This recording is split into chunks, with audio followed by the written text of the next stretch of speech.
Hello guys, कैसे हैं आप सभी लोग। मैं अमित सिंह आपका स्वागत करता हूं अर्थबाउंड मैथ्स में।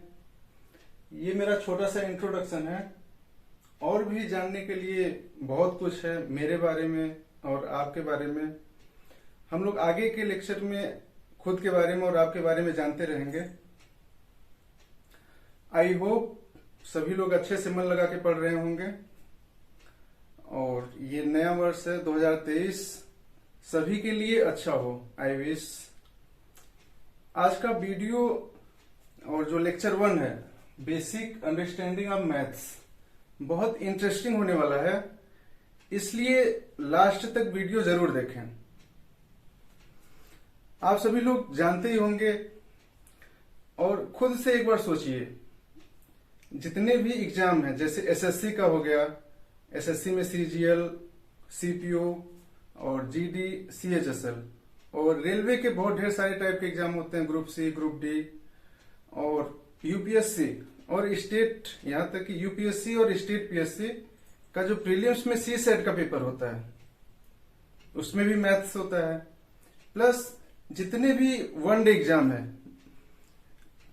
किसी भी स्टेट का हो, उसमें भी वनडे एग्जाम में मैथ्स का बहुत अच्छा रोल रहता है, बहुत इंपॉर्टेंट रोल रहता है।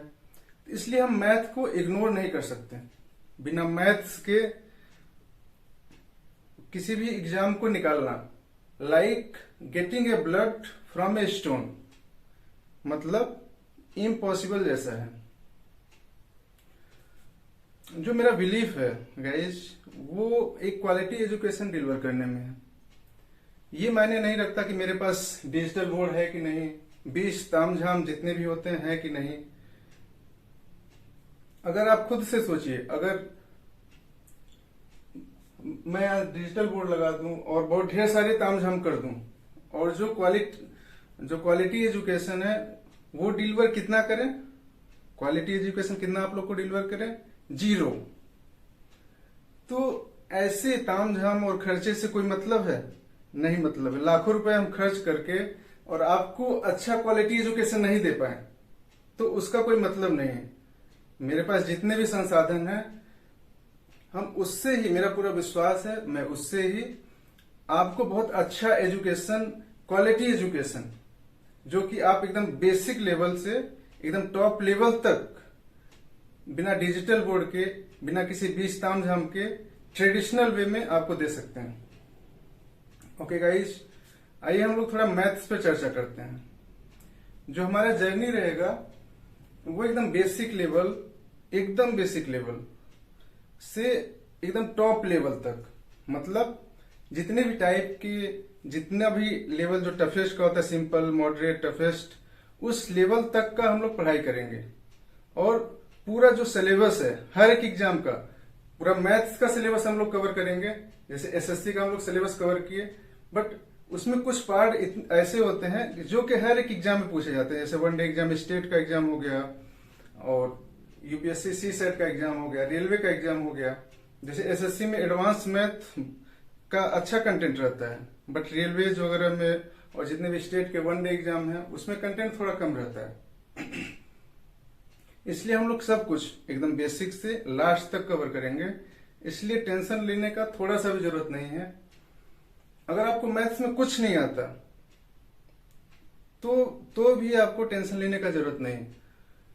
मैं ये पूरे विश्वास के साथ कह सकता हूं कि कुछ दिनों बाद लगातार आपने मेरे साथ मैथ्स को स्टडी किया, तो कुछ दिनों बाद या 1-2 महीने, कुछ महीनों बाद मैथ्स आपका एक फेवरेट सब्जेक्ट्स में से एक होगा। अभी आपको मैथ्स कुछ नहीं आता, आप एकदम बिगिनर हैं, एकदम बेसिक से हम लोग लेके चलेंगे और एकदम लास्ट तक जाएंगे, जो कि हम पहले बोल ही चुके हैं। तो अगर आपको इसमें जोड़, घटाना, गुणा, भाग ये भी नहीं आता तो आप लोग कमेंट करिए, हमको बताइए, तो हम उसका भी एक अलग से लेक्चर लेंगे। जो बेसिक होता है, बेसिक जो बच्चों को 2, 4, 5 या 10, 2, 4, 5 को ही पढ़ाया जाता है, ये जोड़, घटाना, गुणा, भाग, तो इतना तो कम से कम आना चाहिए। अगर नहीं भी आता तो कोई दिक्कत नहीं है, हम लोग उसका भी एक क्लास अलग से लेंगे, उसको भी हम आपको सिखाएंगे। तो मैथ से फोबिया बनाने का जरूरत नहीं है, मैथ में डरने का जरूरत नहीं है। तो हम लोग साथ में जर्नी स्टार्ट करेंगे और लास्ट तक जर्नी को कंप्लीट करेंगे। ऐसा नहीं कि बीच में छोड़ दिए, पूरा लास्ट तक जर्नी को कंप्लीट करेंगे और आपके फेवरेट सब्जेक्ट्स में से एक मैथ्स को बना के रहेंगे, ये मेरा पूरा विश्वास है। तो एक बार हम लोग नजर डाल लेते हैं हम लोग मैथ्स में क्या क्या पढ़ेंगे। ओके, तो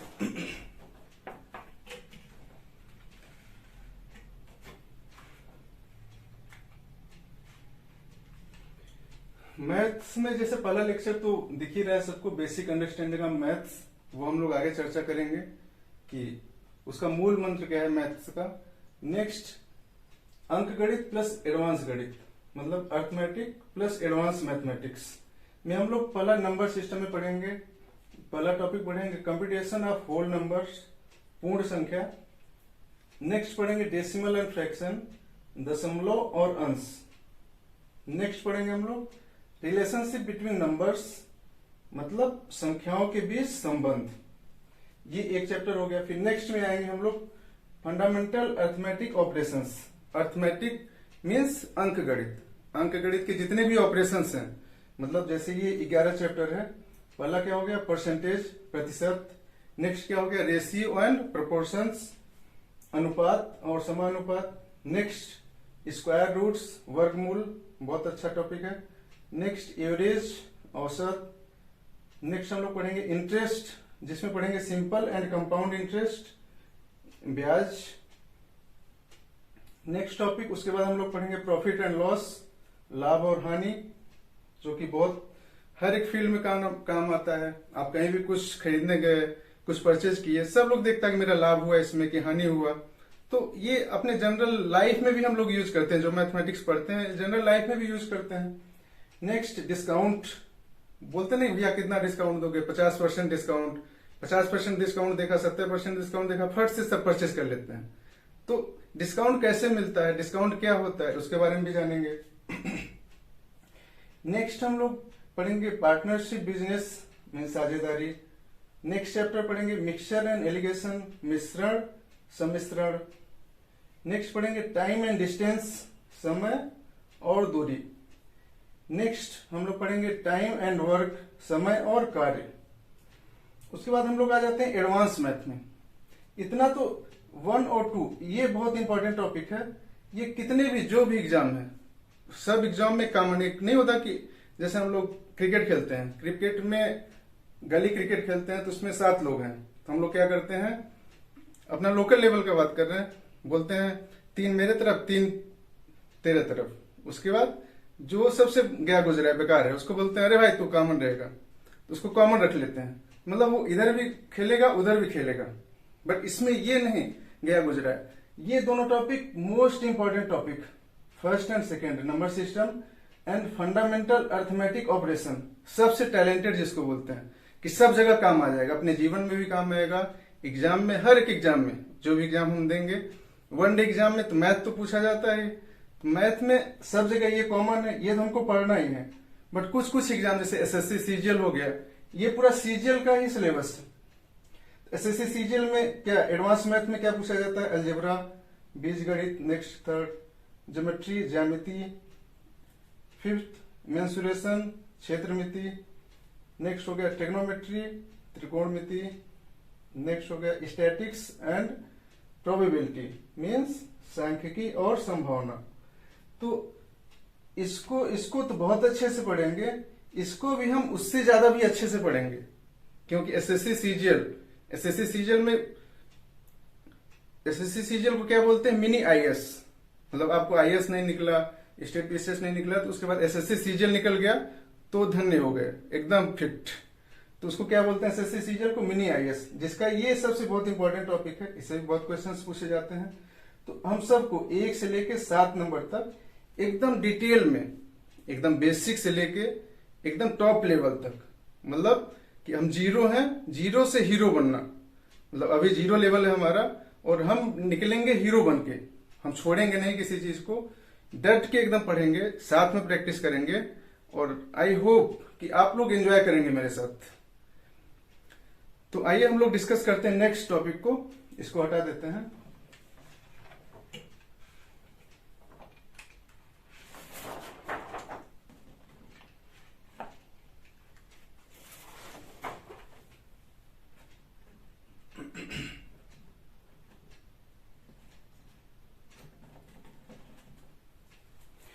नेक्स्ट टॉपिक को हम लोग डिस्कस करेंगे जो कि हमारा आज लेक्चर 1 का टॉपिक है बेसिक अंडरस्टैंडिंग ऑफ मैथ्स।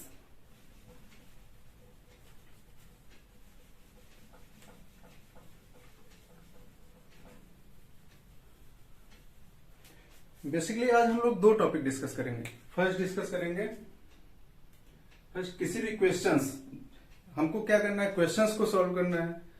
तो जो अपना मैथ्स का एकदम बेसिक अंडरस्टैंडिंग होता है या किसी क्वेश्चन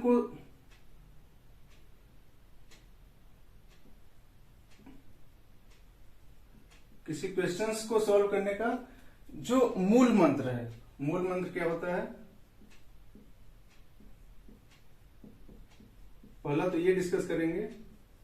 सेकंड, हम लोग आज का लेक्चर वेस्ट नहीं होने देंगे, कुछ न कुछ सीख के जाएंगे। इसीलिए मैंने पहले ही बोला था आज का जो लेक्चर है बहुत इंटरेस्टिंग होने वाला है। और लास्ट जो अंतिम टॉपिक है वो भी बहुत इंटरेस्टिंग है। क्या है? Prime numbers.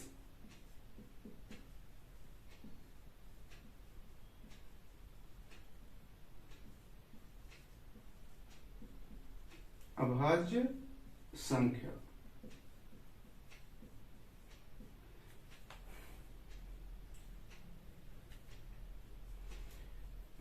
सेकेंड का हम बेसिक समझेंगे, प्राइम नंबर्स होते क्या हैं। बाकी डिटेल में जब आगे क्वेश्चन सॉल्व करेंगे तो उसमें हम लोग एकदम डिटेल में क्वेश्चंस के साथ समझ लेंगे। आज बेसिक समझ लेंगे आखिर प्राइम नंबर होता क्या है। ठीक है, तो हम पहला टॉपिक स्टार्ट करते हैं, मूल मंत्र अपना। हम लोग का मूल मंत्र क्या है किसी भी क्वेश्चंस को सॉल्व करने का।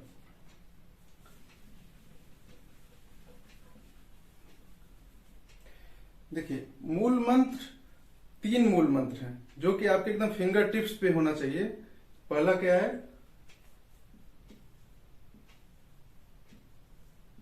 लॉजिक। सेकंड क्या है? फॉर्मूला। थर्ड क्या है? कैलकुलेशन।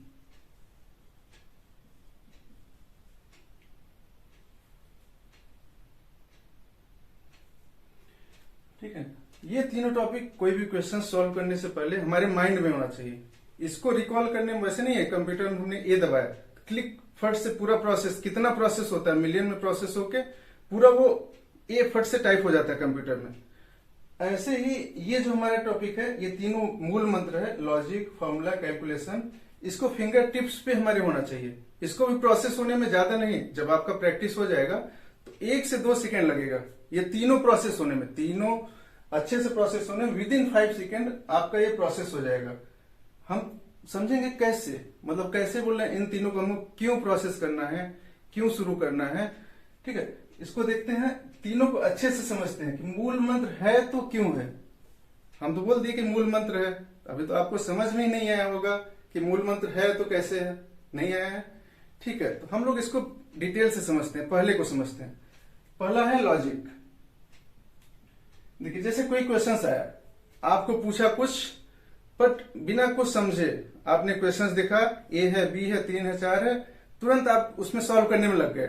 आपको जाना है दिल्ली, आप पहुंच गए कन्याकुमारी, ट्रेन में बैठे पहुंच गए कन्याकुमारी, फिर आप बोल रहे हैं कि अरे साले ये हम कहाँ आ गए, ये तो हमको जाना था दिल्ली, मेरा दोस्त तो दिल्ली में है और हम आ गए कन्याकुमारी। मतलब आपने रॉन्ग डायरेक्शन पकड़ लिया, उल्टा एकदम।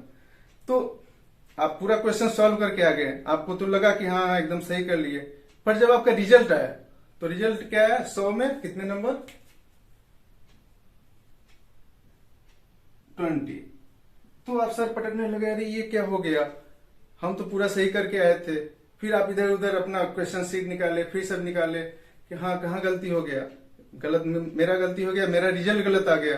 तब आप जब क्वेश्चन के साथ आंसर को मिलाने लगे, क्वेश्चंस को सॉल्व करने लगे फिर से समझ के, क्योंकि घर पे तो आपके पास बहुत टाइम होता है, सॉल्व करने लगे, फिर कहेंगे अरे ये थोड़ा सा मेरा गलती हो गया। होता है एग्जाम में, बोलते हैं हमको आ रहा था क्वेश्चन, बस हम ध्यान नहीं दिए, उस पर गलत हो गया।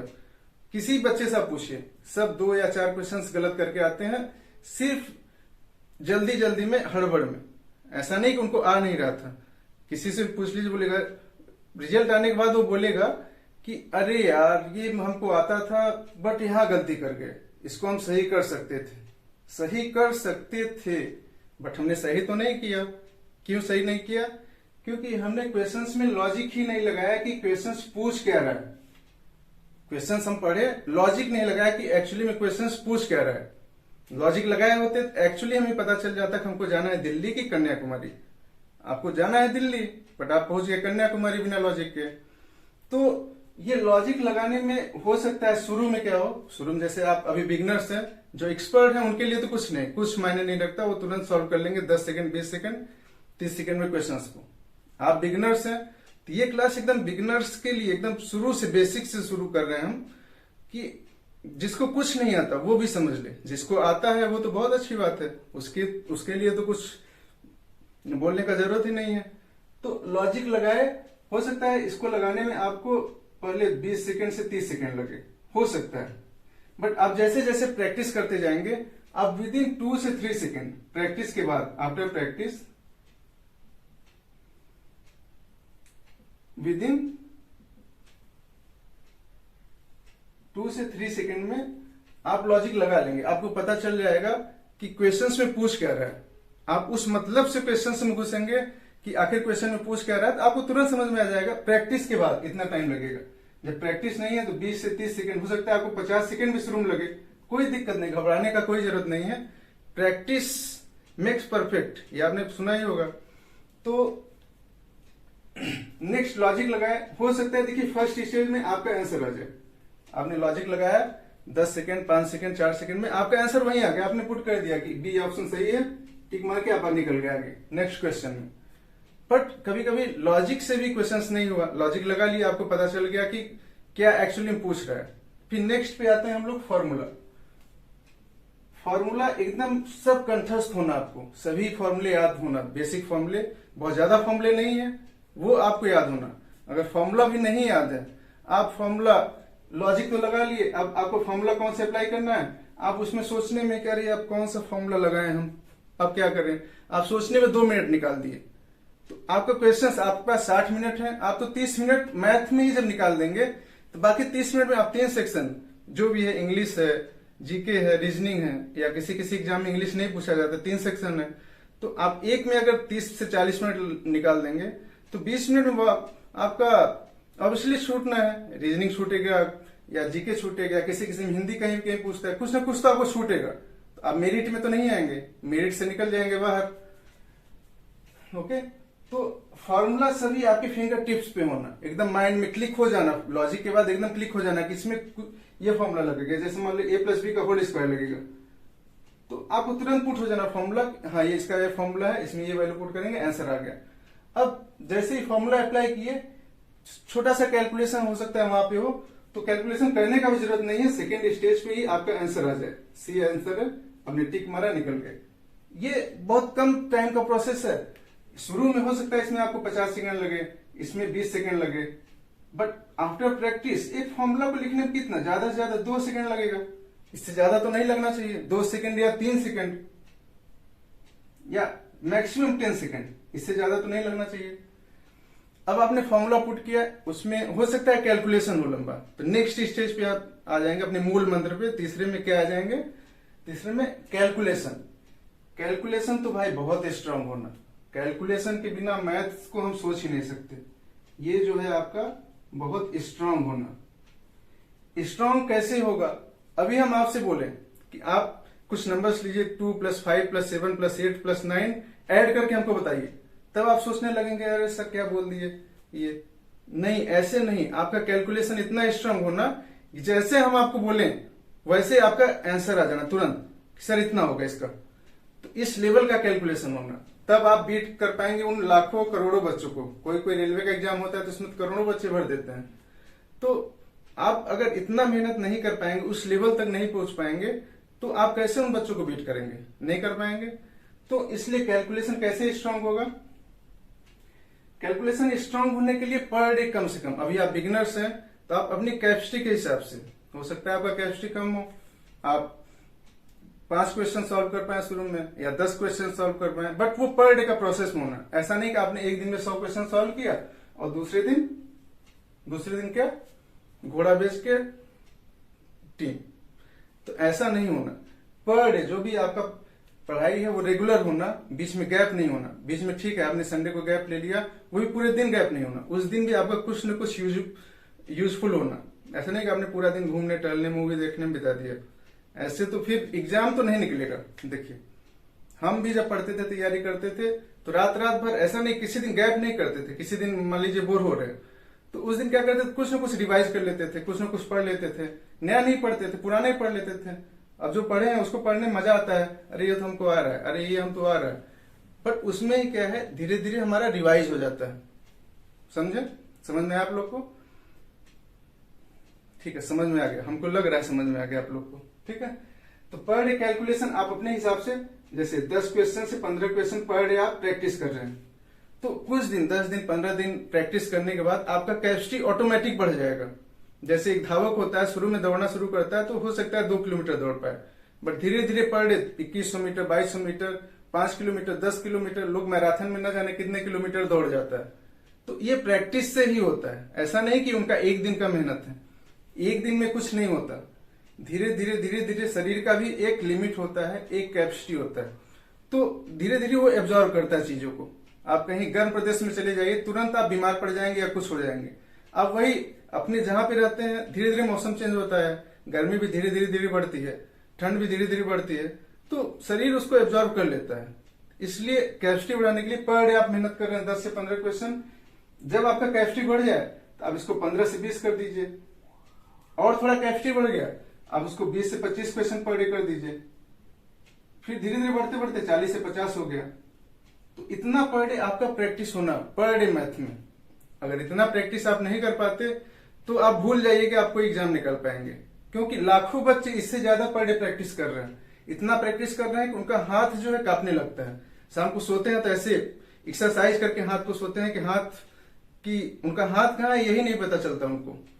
तो कैलकुलेशन 3 मूल मंत्र आपको याद रहेगा क्या है। किसी भी क्वेश्चंस को या मैथमेटिक्स के किसी भी क्वेश्चंस को, मैथ को समझने के लिए 3 मूल मंत्र जो हम दिए, क्या है आपको। पहला क्या है पहला लॉजिक, सेकंड क्या है फॉर्मूला, थर्ड क्या है कैलकुलेशन।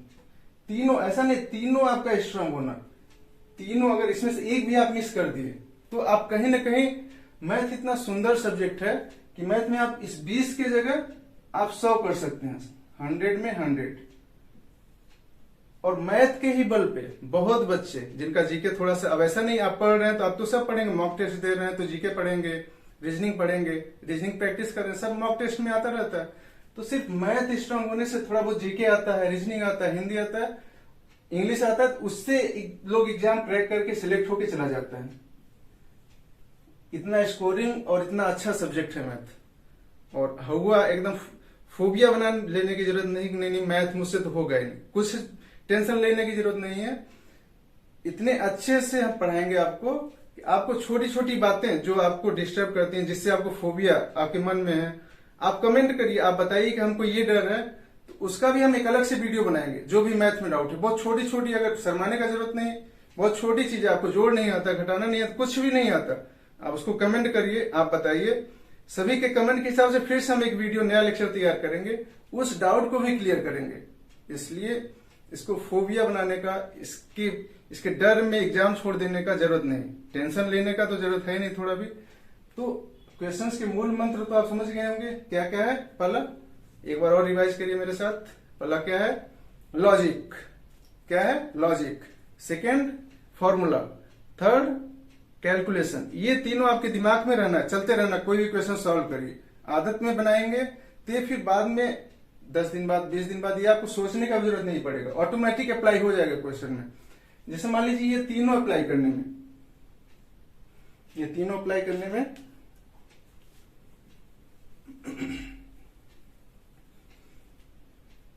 हो सकता है शुरू में आपको तीनों अप्लाई करने में 2 से 3 मिनट लग जाए। आप पहले दिन सॉल्व करने बैठे, तीनों चीज अप्लाई की, आपको 3 मिनट लग गया। आप सोचेंगे अरे इतना लग गया तो मेरे 30 क्वेश्चंस 90 मिनट में सॉल्व होंगे, मेरा तो सारा पेपर छूट जाएगा। बट ऐसा नहीं होता मेरे भाई। ये क्या होता है, जैसे जैसे आप प्रैक्टिस करते जाएंगे 2 से 3 मिनट 1 से 2 मिनट में बदल जाएगा। प्रैक्टिस का क्या रूल है ये, 10 से 15 क्वेश्चंस। जब आपका कैपेसिटी बढ़ जाए पर डे 15 से 20 करिए। फिर ऐसा नहीं कि पहले दिन से आपको 50 क्वेश्चन पर डे सॉल्व करने, ऐसा नहीं। ऐसे सॉल्व करेंगे तो आप 2 दिन सॉल्व करेंगे, तीसरे दिन आपको नींद आने लगेगा, आप कहेंगे अब हमको नहीं पढ़ना, पढ़ो किताब को। तो ऐसा नहीं करना, पहले थोड़ा थोड़ा से शुरुआत करना है। पहले 10 से 15, फिर 15 से 20। समझ में आ रहा है ना आप लोग को जो हम पढ़ा रहे हैं? ओके राइट, लग रहा है हमको समझ में आ रहा है सबको। तो फिर 20 से 25 आपका कैपेसिटी बढ़ा। ऐसे धीरे धीरे जब कैपेसिटी बढ़ जाएगा तो आप 50 क्वेश्चन सॉल्व करने लगेंगे। बस हो गया, इतना बहुत है पर डे सॉल्व कर रहे हैं 50 क्वेश्चन। और ज्यादा कैपेसिटी और ज्यादा आप सॉल्व कर सकते हैं और रैंक में अच्छे आएंगे, वो आपके कैपेसिटी के ऊपर है।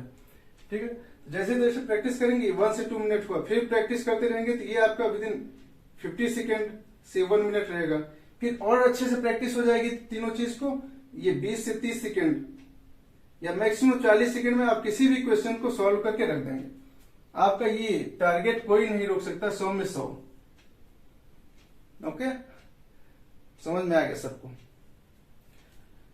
तो ये कैसे होगा? जैसे मान लीजिए हम कैलकुलेट भी कर लेते हैं। इधर लॉजिक लगाने में आपको 5 सेकंड लगे, 5 सेकंड लगे। कोई कोई क्वेश्चंस तो इतने सिंपल होते हैं कि आप लॉजिक लगाए 5 सेकंड में आंसर आ गया, वहीं पे आंसर आप टिक किए और आगे निकल गए।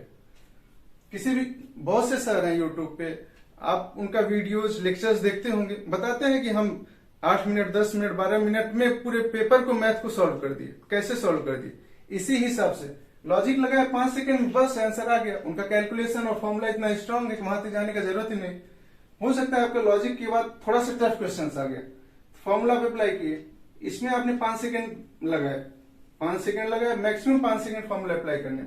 ये 5-5 10 सेकंड में आपका क्वेश्चन हो सकता है। कोई क्वेश्चन 10 सेकंड में भी सॉल्व हो सकता है, कोई क्वेश्चन 5 सेकंड में भी सॉल्व हो सकता है।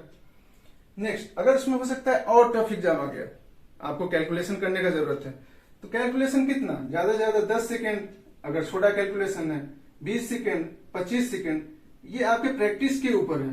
तो आप 10-10-20 या 10-20-30 या 30 से 35 सेकंड या मैक्सिमम 40 सेकंड में आप क्वेश्चन सॉल्व कर लेंगे, अगर इसी मेथड से चलेंगे तो।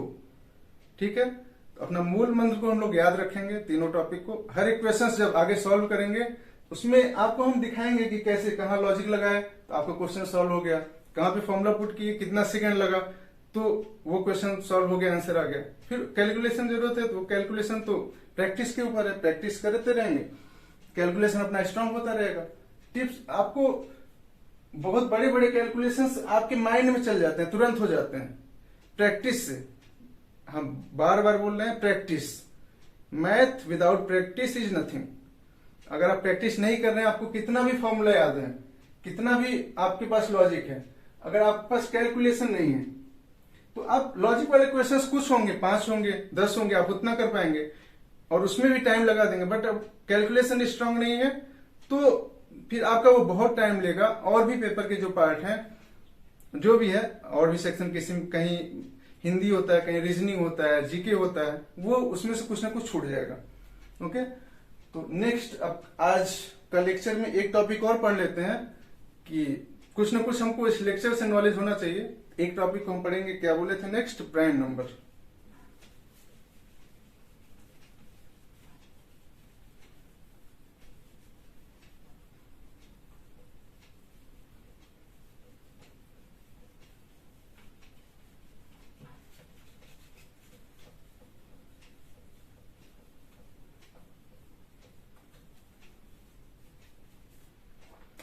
नेक्स्ट हम लोग पढ़ेंगे, सेकेंड टॉपिक क्या था, प्राइम नंबर।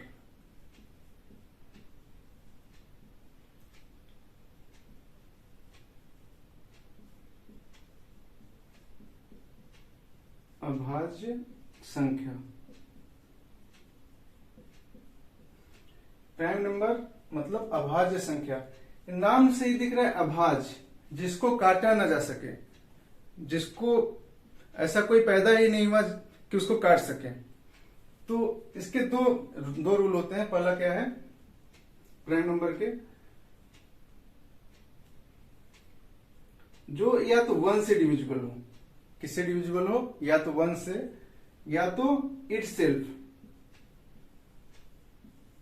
मतलब या तो उसको 1 काट सके या तो उस खुद से कट सके। 1 मतलब जैसे जिसकी शादी हुई है उसकी बीवी, या तो उसकी बीवी उसको काट सकती है, या तो खुद से काट ले खुद को, और कोई माई का लाल नहीं पैदा हुआ कि उसको काट दे। समझे? मतलब वन काटे उसको, या तो वो खुद से कट जाए, समझ गए, और उसके बीच का कोई वैल्यू नहीं है कि उसको काट दे। नेक्स्ट सेकंड क्या है, प्राइम नंबर में ध्यान रखने की जरूरत है, इसके दो फैक्टर होते हैं। क्या होते हैं? दो फैक्टर। पहला क्या है, एक बार रिवाइज करते हैं। पहला क्या है, जो वन से कटे और खुद से कटे, खुद की वैल्यू जो है उससे कट जाए और किसी से न कटे। नेक्स्ट क्या है, उसके दो फैक्टर होने चाहिए। जैसे हम कोई वैल्यू लेते हैं, जैसे मान लीजिए 7, 13, 19, ठीक है, ये तीन वैल्यू है, ये तीनों क्या है, एक और ले लेते हैं, मान लीजिए 15। अब इसमें बताना कौन कौन सा प्राइम नंबर है, बता सकते हैं आप एकदम, ठीक है। सॉल्व करते हैं इसको। ये आप दोनों पॉइंट याद हो गया, फर्स्ट वन से कटे या खुद से कटे, नेक्स्ट उसके दो फैक्टर होने चाहिए प्राइम नंबर में। ये दो पॉइंट आपको याद रखने का जरूरत है, एकदम कंठस्थ कर लीजिए। आपको कभी किसी भी उसमें डाउट ही नहीं होगा कि कौन सा प्राइम नंबर है, कौन सा प्राइम नंबर नहीं है, ठीक है। हम देखते हैं ये इसको, जैसे हमारे पास वैल्यू है 7, 13, 15, 19। अब इसमें बताना है कौन कौन सा प्राइम नंबर है। अब देखते हैं 7 1 से डिविजिबल है, 1 से तो कट जाएगा, खुद की बीवी तो आगे बोलने का जरूरत ही नहीं है।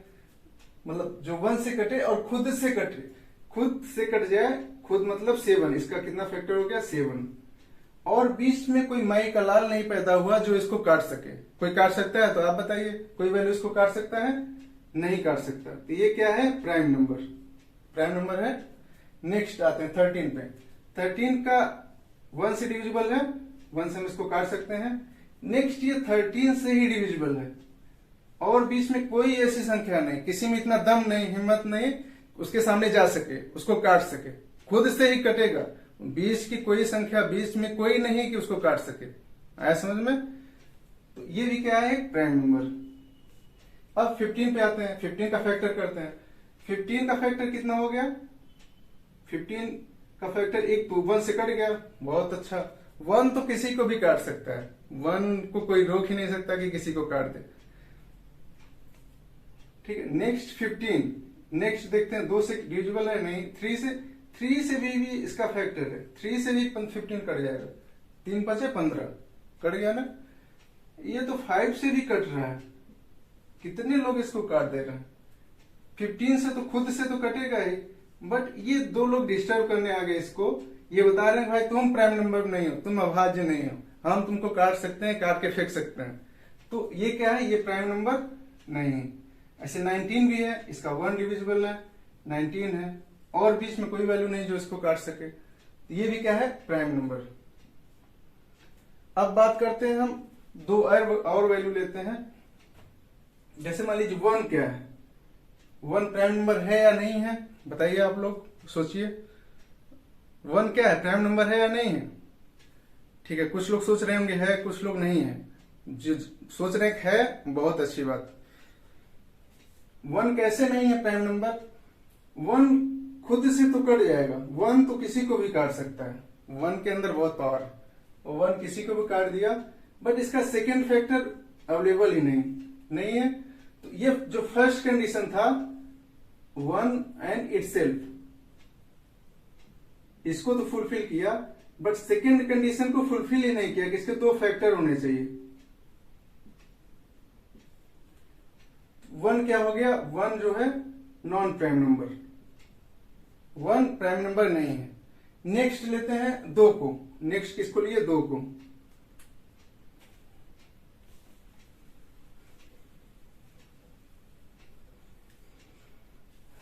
नेक्स्ट 2 क्या है, प्राइम नंबर है कि नहीं है। कितने लोग बोल रहे हैं, कितने लोग बोल रहे हैं नहीं है। ठीक है, इसमें भी कुछ लोग को डाउट होगा, जो बोल रहे होंगे कि प्राइम नंबर नहीं है, कुछ लोग बोल रहे होंगे प्राइम नंबर है।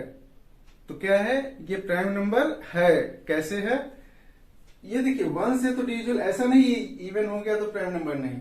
देखिए इसमें ये दोनों कंडीशन, सेकंड कंडीशन क्या था, 2 फैक्टर, ठीक है। 1 से तो डिविजिबल है, ये खुद 2 से भी डिविजिबल है, और इसके बीच में कोई संख्या है जो इसको डिवाइड कर सके? नहीं है। तो 2 भी क्या है? प्राइम नंबर है। तो इकलौता ऐसा नंबर है, इकलौता ऐसा संख्या है जो कि इवन है और प्राइम नंबर है। और कोई भी इवन संख्या लेंगे वो किसी न किसी से डिविजिबल होगा। कोई भी आप प्राइम नंबर ले लीजिए, कोई भी इवन नंबर ले लीजिए। 4 2 से डिविजिबल है, 1 से है, 4 से भी। कोई भी इवन नंबर तो डिविजिबल होता है, बट ये इकलौता तो है जो कि सिर्फ 1 से और 2 खुद से डिविजिबल है और किसी संख्या से डिविजिबल नहीं है। इसका मतलब 1 प्राइम नंबर नहीं है, 2 जो है अपना प्राइम नंबर है। बाकी तो हम आपको बता ही दिए, 13 या कोई भी संख्या हो, 1 से डिविजिबल है, 13 से डिविजिबल है, 15 नहीं है। आगे जितने भी आएंगे, ये जब हम लोग इस चैप्टर में आएंगे इसको डिटेल से समझेंगे, इससे रिलेटेड क्वेश्चंस को भी करेंगे। बहुत इंटरेस्टिंग टॉपिक है। तो आज बेसिक्स तो आपको समझ में आ गया होगा कि प्राइम नंबर क्या है, अभाज्य संख्या क्या है। आई होप कि आप इसको नहीं भूलेंगे, एकदम कंठस्थ कर लीजिए। फिर से आपको रिवाइज करा देना। प्राइम नंबर क्या है? पहला, खुद 1 एंड इटसेल्फ। सेकेंड कंडीशन, इसके 2 फैक्टर होने चाहिए। ये दोनों कंडीशन आपको याद रहे, बस कोई भी क्वेश्चन हो आप सॉल्व कर लेंगे, आप उसको निकाल सकते हैं। पहला प्राइम नंबर क्या होता है? 2 के आगे जितने भी हैं आप कैलकुलेट कर लेंगे जब क्वेश्चंस में आएंगे। ठीक है। ओके गाइस, आज यहीं तक, और आगे हम लोग ऐसे बने रहेंगे। आप लोग प्रैक्टिस करते रहिए।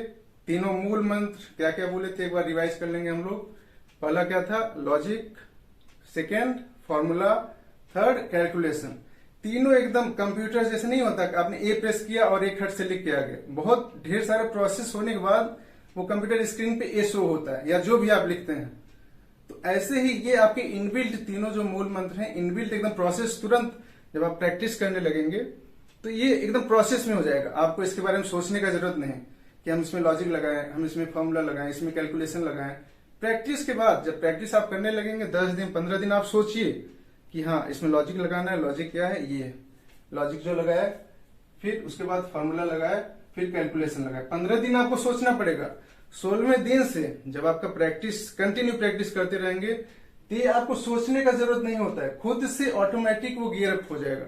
जैसे साइकिल चलाते रहते हैं, कुछ आगे सामने आ गया, तुरंत ब्रेक लग जाता है, हमको सोचने का जरूरत नहीं पड़ता है। तुरंत हाथ से नर्व सिस्टम जो है ब्रेक लग जाता है, माइंड से उसमें संकेत गया और हाथ ब्रेक लगा दिया। आप सोचते नहीं है, जब तक अगर सोच के लगाएंगे ब्रेक तो गए फिर। तो उसी हिसाब से ये तीनों कंडीशन है मूल मंत्र, इसको आपको याद रखना है। इसी हिसाब से क्वेश्चंस करना है सभी। तो आप बाहर आके ये शिकायत नहीं करेंगे कि हमको तो ये आ रहा था छूट गया, गलती हो गया हमसे, ये शिकायत नहीं होगी। एक क्वेश्चन गलत होना मतलब हजारों बच्चे से आप पीछे चले हो गए। तो ओके गाइस, थैंक यू। आज के लिए इतना ही। नेक्स्ट लेक्चर में मिलेंगे। जिस हिसाब से हमने बताया था सिलेबस, उसी हिसाब से स्टडी करेंगे पूरा लास्ट तक, पूरे जो 1 से 7 नंबर तक था, पूरे टॉपिक को बहुत डिटेल से ऐसे ही कवर करेंगे। जैसे कि पहला बेसिक आपको प्राइम नंबर का समझ में आ गया होगा, ऐसे ही नेक्स्ट पूरा सभी टॉपिक को शुरू से लेके लास्ट तक हम कंप्लीट करेंगे। Thank you, stay tune.